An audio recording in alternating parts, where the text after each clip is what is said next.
नमस्कार। आज फिर हम आपके लिए हिंदी विषय के अंतर्गत एक विज्ञापन लेखन लेकर आया हूं। तो प्रश्न कुछ इस प्रकार से पूछा जाता है। पेंसिल पर लगभग 25 से 50 शब्दों में एक विज्ञापन तैयार कीजिए। ठीक, तो सबसे पहले हम क्या करेंगे, विज्ञापन यानी जो प्रश्न दिया उसको ठीक से हम पढ़कर समझ लेंगे। तो यहाँ पर सीधा सीधा दिया कि पेंसिल पर विज्ञापन तैयार किया। हाँ, अगर पेंसिल की कंपनी का नाम दिया होता या पेंसिल का नाम दिया होता तो हम उसी के नाम पर बनाते। यहाँ पर पेंसिल का नाम नहीं है, इसलिए हम जो इच्छा हो उसका नाम रख सकते हैं।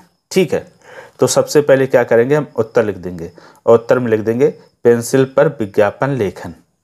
ठीक, अगर इतना ये लिखना ना आए कभी उत्तर में कि यहाँ क्या लिखूँ, तो आप सिर्फ विज्ञापन लेखन लिख कर छोड़ दो। ठीक, उसके बाद फिर क्या करेंगे, फिर हम पेन अथवा पेंसिल और स्केल की सहायता से हम क्या करेंगे, एक बॉक्स बना लेंगे इस तरह से। ठीक है, बॉक्स बनाने के बाद फिर क्या करेंगे, फिर हम शीर्षक लिखेंगे। तो हमने नटराज पेंसिल ये शीर्षक रख लिया। ठीक, क्योंकि नटराज पेंसिल आती भी है, नटराज आती है, अप्सरा आती है, पारस आती है, बहुत सारी आती हैं, जिनमें से भारत में सबसे ज़्यादा जो प्रसिद्ध है वो नटराज पेंसिल के नाम से प्रसिद्ध है। ठीक, तो इसको हम लिख सकते हैं, या फिर आपके मन में जो भी हो उसको भी लिख सकते हैं, पवन भी लिख सकते हैं, या जो भी किसी का नाम भी लिख सकते हैं। तो हमने नटराज पेंसिल लिख दिया। उसके बाद इसी को हमने क्या, पेंसिल बना दी, ये चित्र हो गया। ठीक, फिर हमने इसकी विशेषताएं लिख दी। क्या विशेषताएं इस पेंसिल की, एक तो सुंदर और मजबूत, दूसरी कम घिसे ज़्यादा चले, तीसरी सभी रंगों में उपलब्ध यानी रंगीन भी आती है, सस्ती और टिकाऊ, सुंदर लिखावट। ठीक, फिर उसके बाद हमने यहाँ पर जब नाम कई बार बताया कि नीचे हम पता या स्थान या बेचने के लिए जगह छोड़ देते हैं। ठीक, तो ये हमने जगह छोड़ दी थी और एक लाइन खींच दी थी, तो हमने यहाँ पर लिख दिया सभी स्टेशनरी की दुकानों पर उपलब्ध।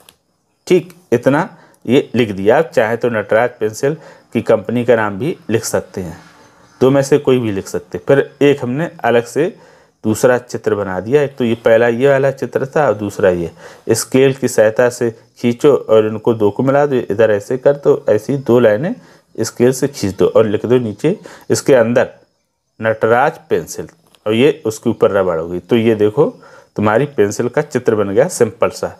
फिर हमने यहाँ नीचे लिख दिया स्लोगन, बच्चों की पहली पसंद, और फिर बीच में जगह मिली, यहाँ थोड़ी सी लिख दिया 11 पेंसिलों के साथ एक मुफ्त।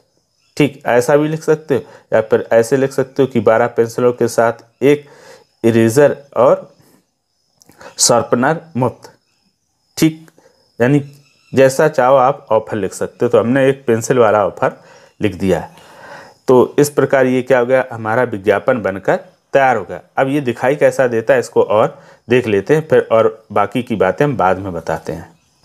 तो पूरा जब विज्ञापन बन जाएगा तो कुछ इस प्रकार दिखाई देगा, ये उत्तर, शीर्षक, चित्र और ये उसकी विशेषताएं और ये पता। ठीक है, तो हम ऐसा ही साफ सुथरा विज्ञापन बनाएंगे। अब कौन कौन सी बातें ध्यान रखेंगे, एक तो ये कि जो हम इसके अंदर बिंदु लिखते हैं, ठीक, या कुछ भी लिखते हैं, हमेशा ऐसे शब्दों या वाक्य लिखेंगे जो आप आसानी से और सरल ढंग से लिख पाते हो। जो आपको शब्द लगते हो कठिन है, मुश्किल हैं, तो उनको बिल्कुल ना लिखें। तो इससे क्या होगा, तुम्हें ये अशुद्धियाँ नहीं होगी और अंक भी नहीं कटेंगे। देखो ऐसे ही कम से ज़्यादा चले, ऐसे सरल सरल भाषा का हमें प्रयोग करना है। ठीक है, बहुत कठिन में नहीं जाना है।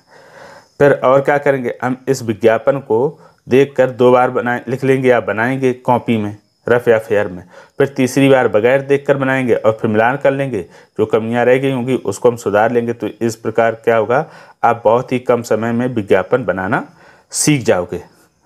और अंत में अगर विज्ञापन से संबंधित कोई ऐसा विषय हो जिसमें आपको कोई कठिनाई आ रही हो तो हमें कमेंट करके वो विषय लिखकर भेज दें। और हमें ये भी बताइए कि आपने विज्ञापन बनाना कितने दिनों में सीखा और कौन कौन सी कठिनाइयों का सामना करना पड़ा। और भी कोई विज्ञापन से संबंधित या हिंदी विषय से संबंधित कोई समस्या हो, कोई प्रश्न हो, तो हमें कमेंट करके अवश्य बताइएगा। तो फिर आशा करता हूँ कि ये विज्ञापन आपने बनाना सीख लिया होगा। तो फिर आज के लिए इतना ही। अब हम फिर मिलेंगे किसी नए विषय के साथ। तब तक के लिए धन्यवाद।